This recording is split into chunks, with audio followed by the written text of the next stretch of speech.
ಗುರುಜಿ, ಈಗ ಶಿವಂ ವಾಸ್ತು ಅನ್ನೋ ಸಮಯದಲ್ಲಿ ನೀವೇನೋ ವಿರಾಮಕ್ಕೆ ಮುನ್ನ ಹೇಳ್ತಿದ್ರಿ ಕಲ್ಪವೃಕ್ಷದ ಕುರಿತು ಹೇಳ್ತೀನಿ ಅಂತ. ಅದ್ರ ಜೊತೆ ಏನಾದ್ರೂ ಶಿವಂ ವಾಸ್ತು ಜೊತೆ ಸಂಬಂಧ ಇದೆಯಾ? ಮೊದಲಾಗಿ ಶಿವನ್ನ ಸ್ವಾಗತಿಸಬೇಕು. ಶಿವಂ ವಾಸ್ತು ಮನೆಯಲ್ದೇನೆ ಇರೋದು. ಆ ವಾಸ್ತು ಈ ಭೂಮಿಯಲ್ಲಿ ಎಲ್ಲರನ್ನು ಓಡಿಸತ್ತಂತೆ. ಯಾರು ಓಡಿಸೋರು? ಅಲ್ಲಿರ್ತಕ್ಕಂಥ ಜ್ಯೇಷ್ಠಾದೇವಿನ ಓಡಿಸ್ಬೇಕು. ಲಕ್ಷ್ಮೀ ಅಂತ ಹೇಳಿ ಆ ಲಕ್ಷ್ಮಿಯ ಗರಿಯಲ್ಲಿ ವಾಸ ಕಲ್ಪವೃಕ್ಷ. ಅದಕ್ಕೆ ನಾವು ನೀವು ಮನೆ ಶುದ್ಧಿಪಡಿಸ್ಕೊಳ್ಳೋದಿರಲಿ, ನಾನು ರಾಜ್ಯನ ಶುದ್ಧಿಪಡಿಸ್ತಾ ಇರ್ತೀನಿ, ಅಕಸ್ಮಾತ್ ಪ್ರಯತ್ನ ಆದರೆ ದೇಶನ ಶುದ್ಧಿಪಡಿಸೋಕ್ಕೆ ನಾವೆಲ್ಲ ಸೇರಬೇಕು. ಅದಕ್ಕೆ ಹನಿ ಹಳ್ಳ ಫಸ್ಟ್ ಒಂದೊಂದಾಗಿ ಶುಚಿರ್ಭೂತ ಪಡಿಸೋಣ, ಆಮೇಲೆ ದರಿದ್ರನ ಓಡಿಸೋಣ, ಆಮೇಲೆ ದರಿದ್ರದವ್ರನ್ನ ಓಡಿಸೋಣ. ಏನಂತೀರಾ? ಮೊದಲು ಸ್ವಾಗತಿಸೋಣ.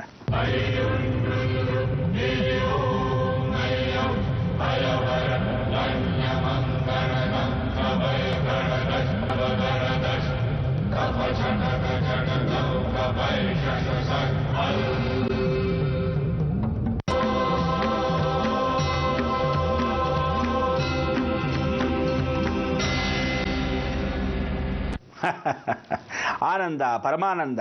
ನೋಡಿದ್ರ, ಇವತ್ತು ಮನೆಯನ್ನ ಗೂಡಿಸ್ಬೇಕಾದ್ರೆ ಕೈಯಲ್ಲಿ ಎಷ್ಟು ಮಟ್ಟಕ್ಕೆ ಗೂಡಿಸ್ತೀರಪ್ಪ? ಆಗಲ್ಲ.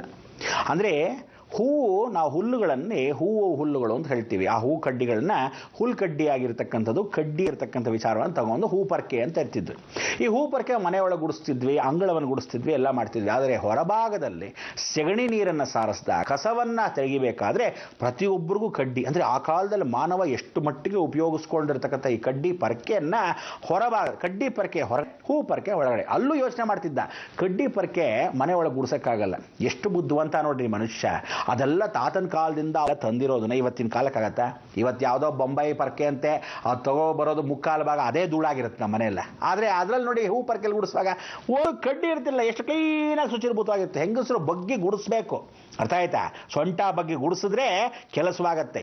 ದೇವ್ರ ಮನೆ ಒಳಗೆ ಗುಡಿಸಿದ್ರೆ ದೇವ್ರ ಆಚೆ ಯಾವ ಕಾಲಕ್ಕೂ ದೃಷ್ಟಿ. ದೇವರ ಮನೆನ, ಅಡಿಗೆ ಕೋಣೆನ, ಮನೆ ಯಜಮಾನರು ಇದ್ದ ಪಕ್ಷದಲ್ಲಿ ಗಂಡ ಹೆಂಡತಿ ಇದ್ದ ಕೋಣೆಯನ್ನ ಇದನ್ನ ಮನೆ ಗೃಹಿಣಿನೇ ಗುಡಿಸ್ಬೇಕು. ಆ ಮನೆ ಗೃಹಿಣಿ ಗುಡಿಸ್ತಕ್ಕಂಥ ಹುಲ್ಲಿನ ಪರಕೆ ಏನಿದೆ ಅದು ಮಹಾಸರಸ್ವತಿ. ಅದಕ್ಕೆ ಹೇಳ್ತಾಳೆ, ಧಾನ್ಯದಲ್ಲಿ ನಾನು ಬರ್ತೀನಿ ಅಂತಾಳಂತೆ. ಅದಕ್ಕೆ ಲಕ್ಷ್ಮಿ ಯಾರೋ ಅಲ್ಲ, ಸರಸ್ವತಿ. ಗೃಹಲಕ್ಷ್ಮಿ ಅಂತಕ್ಕಂಥವಳು ಯಾರೋ ಅಲ್ಲ, ಕಲ್ಪವೃಕ್ಷದಲ್ಲಿ ಬಂದಿರತಕ್ಕಂಥ ತೆಂಗಿನಕಾಯಿ ಮರ. ಅಂದರೆ ಹೊರಭಾಗದಲ್ಲಿ ಸೆಗಣಿ ನೀರು ಹಾಕಿ ಸಾರಿಸೋದು, ಅದಕ್ಕೋಸ್ಕರ ಹೊರಗಡೆ ಅಂಗಳವನ್ನು ಗುಡಿಸ್ತಕ್ಕಂಥದ್ದು ಕಡ್ಡಿ ಪರ್ಕೆಲೆ ಮಾಡೋದು. ಇವತ್ತಿನ ದಿವಸ ಎರಡನ್ನ ಮಾಡಿದಾಗ ಲಕ್ಷ್ಮೀ ಸರಸ್ವತಿ, ಆಗ ಶಕ್ತಿ ಬರ್ತಾಳಂತೆ ಮಾತೆ. ಅದಕ್ಕೆ ತ್ರಿಶಕ್ತಿ ಸಮೇತವಾಗಿ ಮನೆಯನ್ನ ಕಲ್ಪವೃಕ್ಷದಲ್ಲಿ ಕೂತಿರ್ತಕ್ಕಂಥ ಮುಕ್ಕಣ್ಣನ ದೇವಸ್ಥಾನದಲ್ಲಿ ತ್ರಿಮೂರ್ತಿಗಳು, ತ್ರಿಶಕ್ತಿಗಳು ಮನೆಯನ್ನು ಆವರಿಸ್ಕೊಳ್ಳೋದು ಎಷ್ಟು ಮುಖ್ಯ. ಇವತ್ತು ಆ ಹೂ ಪರ್ಕೆ ಅಂತಕ್ಕಂಥ ಸರಸ್ವತಿ ಆ ಕಾಲದಿಂದ ಈ ಕಾಲದವರೆಗೂ ಗೃಹಲಕ್ಷ್ಮಿಯಾಗಿ ಕೂತಕ್ಕಂಥ ಅವಕಾಶವನ್ನು ಲಕ್ಷ್ಮೀ ಕ್ಷೀರ ಸಮುದ್ರ ರಾಜತನಿಯ ಅಂದಾಗ, ಸಮುದ್ರ ರಾಜತನಿಯ ಆ ನೀರನ್ನು ಹಾಕಿದಾಗ, ಅಂಗಳವನ್ನು ಗುಡಿಸಿದಾಗ ದರಿದ್ರ ಜ್ಯೇಷ್ಠ ಹೋಗ್ತಾಳಂತೆ. ಜ್ಯೇಷ್ಠಾದೇವಿ ಹೋದರೆ ಲಕ್ಷ್ಮಿ ಮನೆ ಒಳಗೆ ಕಳೀತಾಳೆ. ಅದಕ್ಕೆ ಹೇಳೋದು, ಫಸ್ಟ್ ನೀವು ಗುಡಿಸುವಾಗ ಮನೆಯಲ್ಲಿ ಹೆಂಗಸರು ಹೊರಗಡೆ ಗುಡಿಸಿದ ತಕ್ಷಣ ನಮ್ಮನ್ನೆಲ್ಲ ದರಿದ್ರೆಲ್ಲ ಹೋಗುತ್ತಂತೆ. ಆಗ ಇಮಿಡಿಯೇಟ್ ಆಗಿ ಏನು ಮಾಡ್ತಾನೆ, ಮಹಾಲಕ್ಷ್ಮಿ ಒಳಗೆ ಬರ್ತಾಳಂತೆ. ಅವಳು ಒಳಗೆ ಬರಬೇಕಾದ್ರೆ ಬೆಳ್ಳಗೆ ಬರ್ತಾಳಂತೆ. ಒಳಗೆ ಬಂದು ನೀವು ಗುಡಿಸಿ ಆದ ಮೇಲೆ ನೀರನ್ನು ಹಾಕಿ ರಂಗೋಲಿ ಹಾಕಿದ್ರೆ ಕಪ್ಪಗೆ ಹೋಗ್ತಾಳಂತೆ. ಕಪ್ಪಗೆ ಹೋಗೋಳು ಯಾರು ಗೊತ್ತಾ? ಜ್ಯೇಷ್ಠದೇವಿ. ಆದರೆ ಮಹಾಲಕ್ಷ್ಮಿಯೇ ನಮ್ಮ ಮನೆ ದರಿದ್ರ, ನಿಮ್ಮ ಮನೆ ದರಿದ್ರ, ಇರೋ ಬರೋ ದರಿದ್ರ ಎಲ್ಲವೂ ತೊಗೊಂಡು ಹೋಗ್ತಾಳಂತೆ.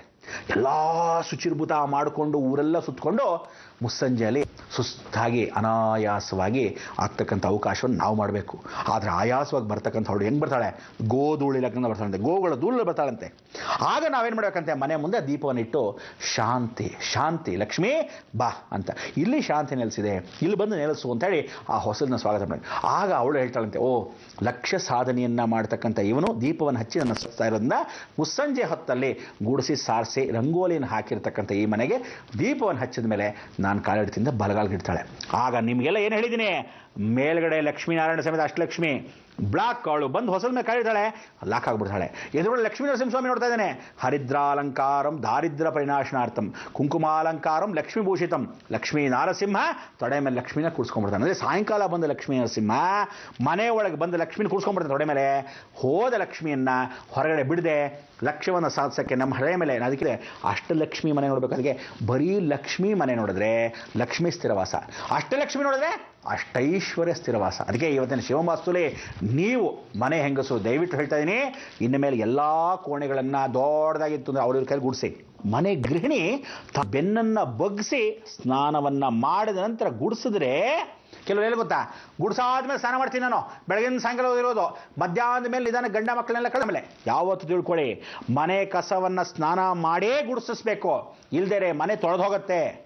ಆಮೇಲೆ ಬೇಕಾದ್ರೆ ಇನ್ನು ಸ್ವಲ್ಪ ಬೇರೆ ಡ್ರೆಸ್ ಚೇಂಜ್ ಮಾಡ್ಕೊಳ್ಳಿ, ಹಳೆ ಬಟ್ಟೆ ಹಾಕ್ಕೊಂಡು ಗುಡಿಸಿದೆ ನಾನು ಧೂಳಾಗೋಗಿದೆ ಅಂತ ಸ್ವಲ್ಪ ಸರಿಪಡಿಸ್ಕೊಳ್ಳಿ, ಅಷ್ಟೇ ವಿನಃ ಅದಕ್ಕೋಸ್ಕರ ಆಮೇಲೆ ಸ್ನಾನ ಗುಡಿಸಿದ ಮೇಲೆ ಸ್ನಾನ ಮಾಡಬಾರ್ದು ಹೆಂಗಸು. ಯಾವ ಕಾಲಕ್ಕೂ ಅಷ್ಟೇ ಮನೆ ಗೃಹಿಣಿ ಸ್ನಾನ ಮಾಡೇ ಮನೆ ಗುಡಿಸಿ ಸಾರಿಸಬೇಕು. ಯಾವುದೋ ಈ 3 ಕೋಣೆ ಅಟ್ಲೀಸ್ಟ್. ಅದಕ್ಕೆ ತ್ರಿಕೋಣ ಸಂಧಿಯಲ್ಲಿ ಕೂತಿರ್ತಕ್ಕಂಥ ಗೃಹಿಣಿ ಬೆನ್ನನ್ನು ಬಗ್ಸಿದ್ರೆ ಆ ಬೆನ್ನಲ್ಲಿ ಹೆಣ್ಣು ಮಕ್ಕಳಿಗೆ ಜಡೆ ಇರೋದು, ಶುಕ್ರ ವಾಸವಾಗಿರ್ತಾನೆ. ಅದ್ರ ವಿಚಾರ ತಿಳಿಸ್ಬೇಕು ಅಂದರೆ ಶಿವಂ ವಾಸ್ತು ನಾಳೆ ನೀವು ಕಾಯಲೇಬೇಕು. ಮತ್ತಷ್ಟು ವಿಚಾರ ನಾನು ನೀವು ಮಾತಾಡಲೇಬೇಕು.